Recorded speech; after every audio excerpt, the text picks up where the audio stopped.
Jérémie, chapitre 21.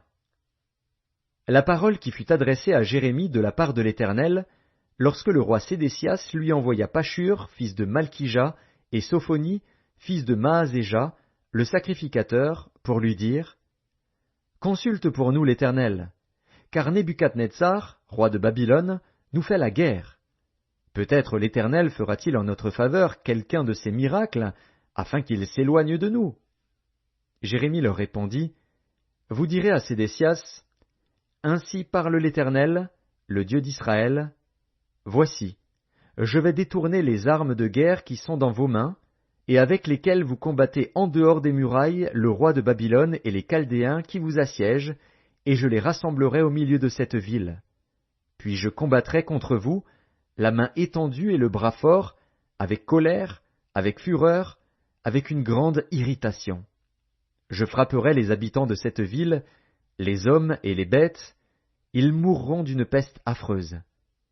Après cela, dit l'Éternel, je livrerai Sédécias, roi de Juda, ses serviteurs, le peuple, et ceux qui dans cette ville échapperont à la peste, à l'épée et à la famine, je les livrerai entre les mains de Nebuchadnezzar, roi de Babylone, entre les mains de leurs ennemis, entre les mains de ceux qui en veulent à leur vie, et Nebuchadnezzar les frappera du tranchant de l'épée, il ne les épargnera pas, il n'aura point de pitié, point de compassion. Tu diras à ce peuple: Ainsi parle l'Éternel. Voici, je mets devant vous le chemin de la vie et le chemin de la mort. Celui qui restera dans cette ville mourra par l'épée, par la famine ou par la peste. Mais celui qui sortira pour se rendre aux Chaldéens qui vous assiègent aura la vie sauve, et sa vie sera son butin. Car je dirige mes regards contre cette ville pour faire du mal et non du bien, dit l'Éternel. Elle sera livrée entre les mains du roi de Babylone, qui la brûlera par le feu. Et tu diras à la maison du roi de Juda: Écoutez la parole de l'Éternel. Maison de David, ainsi parle l'Éternel.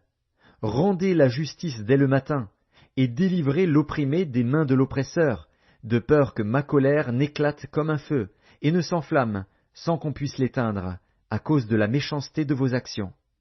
Voici, j'en veux à toi, ville assise dans la vallée, sur le rocher de la plaine, dit l'Éternel, à vous qui dites: Qui descendra contre nous? Qui entrera dans nos demeures? Je vous châtierai selon le fruit de vos œuvres, dit l'Éternel. Je mettrai le feu à vos forêts, et il en dévorera tous les alentours.